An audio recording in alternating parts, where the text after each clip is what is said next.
बातमी जतमधून उमदी येथील सर्वोदय शिक्षण संस्थेच्या समता प्राथमिक माध्यमिक आश्रमशाळा व ज्युनियर कॉलेज समतानगर उमदी या शाळेचा 50 वर्ष पूर्ण झाल्याबद्दल सुवर्ण महोत्सवी वर्ष साजरा करण्यात आले आणि या निमित्त विविध कार्यक्रमाचे आयोजनही करण्यात आले। सुवर्ण महोत्सवी कार्यक्रमाचे उद्घाटन करण्यात आले। या कार्यक्रमाचे दिव्य सानिध्य कोल्हापूर कनेरी मठाचे जगद्गुरु श्री अदृश्य काड सिद्धेश्वर महास्वामीजी, सानिध्य अष्टमताधीश कात्राळ बालगावचे परमपूज्य योगानंद स्वामीजी, कार्यक्रमाचे अध्यक्ष श्री महादेवप्पा होर्तीकर यांची प्रमुख उपस्थिती होती। परमपूज्य श्री सिद्धेश्वर महास्वामीजी त्याचबरोबर क्रांती ज्योती सावित्रीबाई फुले यांच्या प्रतिमेचे पूजन करून दीप प्रज्वलन करून कार्यक्रमाची सुरुवात करण्यात आली। यावेळी बोलताना जगद्गुरु श्री अदृश्य काड सिद्धेश्वर महास्वामीजी म्हणाले, ನೀವೇನು ಓದ್ತಿರಲ್ಲ ಶಿಕ್ಷಣ, ಈ ಶಿಕ್ಷಣ ಅಂದ್ರೆ ಏನಪ್ಪ? ಶರೀರವನ್ನ ಶ್ರಮದ ಕಡೆಗೆ, ಬುದ್ಧಿಯನ್ನ ಜ್ಞಾನದ ಕಡೆಗೆ, ಮನಸ್ಸನ್ನ ಶ್ರದ್ಧೆಯ ಕಡೆಗೆ ಯಾವುದು ಕರೆದುಕೊಂಡು ಹೋಗುತ್ತದೆಯೋ ಅದಕ್ಕೆ ಶಿಕ್ಷಣ ಎಂದು ಕರೆಯುತ್ತಾರೆ। ತಿಳಿತನ್ ನಿಮಗೆ ಶರೀರ ಎದರ ಸಲುವಾಗಿಪ್ಪ? ಶ್ರಮದ ಸಲುವಾಗಿ। ಯಾವುದು ಶರೀರವನ್ನ ಶ್ರಮದ ಕಡೆ ಕರ್ಕೊಂಡು ಹೋಗ್ತೈತಿ, ಪುಕ್ಕಟ ಕುಂತಿನ ನಾವು ಎಂದೂ ಸುಶಿಕ್ಷಿತ ಅಲ್ಲ ಅಂತ ಡೆಫಿನಿಷನ್ ನಮ್ದು। ಯಾವ ಕುಂತ್ಕೊಂಡು ಜಡಿಬೇಕಂತಾನಲ್ಲ, ಕೆಲಸ ಮಾಡ್ಲಾರ್ದ ದೈಹಿಕ ಶ್ರಮ ಪಡ್ಲಾರ್ದ ಜಡಿಬೇಕಂತಾನಲ್ಲ, ಅವ ಸುಶಿಕ್ಷಿತ ಅಲ್ಲ। ಎಷ್ಟು ಶ್ರಮ ಪಟ್ರು ಅಂದ್ರೆ ನಿಮ್ಗೆ ಗೊತ್ತೈತೆ। ಅಬ್ದುಲ್ ಕಲಾಂರಿದ್ರು, ಅಬ್ದುಲ್ ಕಲಾಂರಿಗೆ ಒಂದ್ ದಿವಸ ಅವ್ರ ಗುರುಗಳಾದಂತ ಬ್ರಹ್ಮದತ್ತರು ಬೆಂಗಳೂರೊಳಗ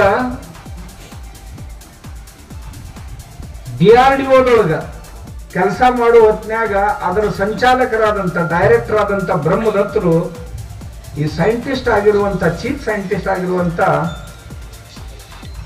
ಅಬ್ದುಲ್ ಕಲಾಂರನ್ನ ಕರೆದು ನೋಡಪ್ಪ, ದೇಶದ ಪ್ರಧಾನಮಂತ್ರಿಗಳು ಫೋನ್ ಮಾಡ್ಯಾರ, ನಿನ್ ಭೇಟಿ ಆಗ್ಬೇಕಂತ, ಏನೋ ಈ ಸ್ಪೇಸ್ ಟೆಕ್ನಾಲಜಿ ಕುರಿತು ಚರ್ಚೆ ಮಾಡ್ಬೇಕೇನೋ, ರಾಕೆಟ್ ಸೈನ್ಸ್ ಕುರಿತು, ಅದಕ್ಕೆ ನಿನ್ ಜೊತೆ ಚರ್ಚೆ ಮಾಡಕ್ ಕರೆದಾರ, ಯಾವಾಗ ಹೋಗ್ತೀಯ ಅಂತ ಕೇಳಿದ್ರು। ಇವತ್ತು ಹೋಗ್ತೀಯನಂತ ಕೇಳಿದ್ರು। ನನ್ಗೆ ಆಗೋದಿಲ್ರಿ ಇವತ್ತಂದ ಯಾರು ಅಬ್ದುಲ್ ಕಲಾಂ। ಯಾಕಪ್ಪ ಅಂತ ಕೇಳಿದ್ರು, ಇನ್ನು 15 ದಿವಸ ಆತ್ರಿ, ಬಟ್ಟೆ ಹೋಗ್ಕೊಳಕ್ ವೇಳೆನೆ ಸಿಕ್ಕಿಲ್ಲ, ಇವೆಲ್ಲ ಹೊಲಸಾಗ್ಯಾವ, ಬಟ್ಟೆ ಹೆಂಗ್ ಹೋಗ್ಲಿ ಅಂದ।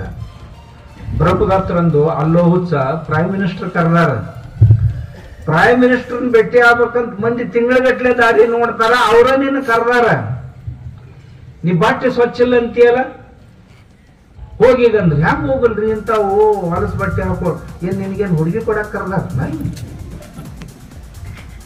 ಚರ್ಚೆ ಮಾಡಕ್ ಕರ್ದಾರ। ಹೋಗಿ ಕೇಳಿದ್ರೆ ಹೇಳ, 15 ದಿವಸ ಆಯ್ತು ನನ್ಗೆ ಒಟ್ಟ ವ್ಯಾಯಾಮ ಸಿಕ್ಕಿಲ್ರಿ, ನಾ ಲ್ಯಾಬ್ನಿಂದ ಹೊರಗ ಬಂದಿಲ್ಲ ಅಂತ ಹೇಳು। ಈ ಕಥೆ ಹೇಳೋ ಕಾರಣ ಏನು ಅಂದ್ರ, ಆ ಮನುಷ್ಯ ತನ್ನ ಅಧ್ಯಯನದೊಳಗ ತನ್ನ ಸಂಶೋಧನೆಯೊಳಗ ಎಷ್ಟು ತೊಡಗಿದ್ದ ಅಂದ್ರ ಅವ್ನು ಬಟ್ಟೆ ತೊಳ್ಕೊಳಕ್ ಸಹಿತ ಬಿಡುವಿರ್ಲಿಲ್ಲ। ನಾವು ವಿಚಾರ ಮಾಡ್ಬೋದು, ಶರೀರವನ್ನ ಶ್ರಮದ ಕಡೆಗೆ, ಬುದ್ಧಿಯನ್ನ ಜ್ಞಾನದ ಕಡೆಗೆ ಯಾವ್ದು ಕರ್ಕೊಂಡು ಹೋಗ್ತೈತಲ್ಲ ಅದು ಶಿಕ್ಷಣ। ಬುದ್ಧಿ ಅವ್ರ ರಿಪೋರ್ಟ್ನೊಳಗೆ ಬರ್ದಾರ, ಈ ದೇಶದೊಳಗೆ ಒಬ್ರು ಭಿಕ್ಷುಕರಿಲ್ಲ, ಈ ದೇಶದಾಗ ಕೆಲಸ ಕೊಡೋರದಾರ, ಕೆಲಸ ಕೇಳೋರು ಯಾರು ಇಲ್ಲ।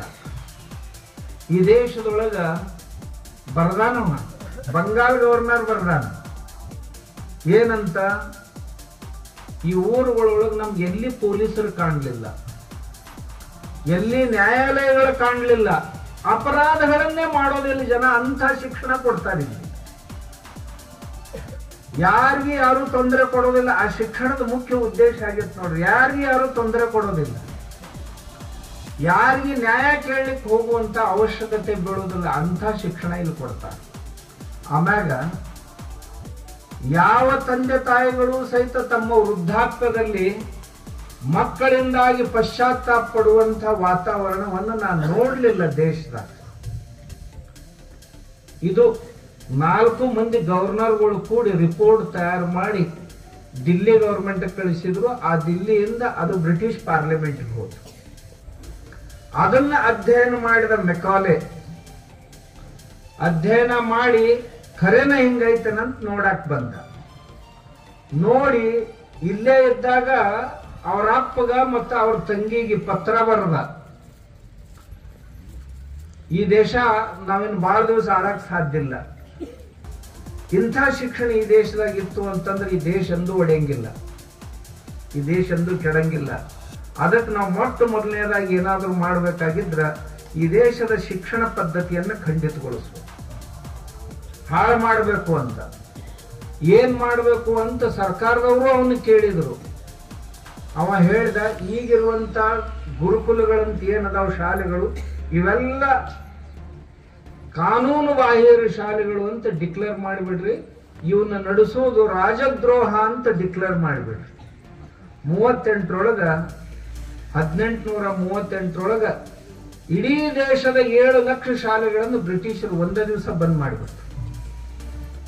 100 ವರ್ಷಗಳವರೆಗೆ ಈ ದೇಶದೊಳಗೆ ಯಾವ ಸ್ಕೂಲ್ಗಳು ಇರಲಿಲ್ಲ, ಒಂದು ಶಾಲೆ ಇರಲಿಲ್ಲ. ಮುಂದೆ 100 ವರ್ಷದ ನಂತರ ಕಲ್ಕತ್ತಾದೊಳಗೊಂದು ಕಾನ್ವೆಂಟ್ ಸ್ಕೂಲ್ ಅವರೇ ತೆಗೆದ್ರು. ಆ ನಂತರದಲ್ಲಿ ಅಲ್ಲೊಂದು ಸ್ಕೂಲ್ಗಳು ತಕ್ಕೊಂತ ಮುಂದೆ ಗುಡಿ ಗುಂಡಾರದಾಗ ಸಾಲಿನ, ಯಾಕಂದ್ರೆ 100 ವರ್ಷ ಕತ್ತಲ್ದಾಗ ಇತ್ತು ದೇಶ ಪೂರ. ಈ ಶಿಕ್ಷಣ ಪದ್ಧತಿ ಹಾಳು ಮಾಡಲಿಲ್ಲ ಅಂತಂದ್ರ ನಾವಿಲ್ಲಿ ಬದುಕುದಿಲ್ಲ. ಯಾಕಂದ್ರೆ ನಮ್ಮ ಶಿಕ್ಷಣದೊಳಗೆ ಏನ್ ಕಲಿಸ್ತಿದ್ರು ಅಂದ್ರ, ಸಾಲಿಗೆ ಹೋಗು ಹುಡುಗರಿಗೆ ಏನ್ ಕಲಿಸ್ತಿದ್ರು ಅಂದ್ರ, ಓದಾಕ ಬರೆಯಕಂತೂ 100ಕ್ಕೆ 100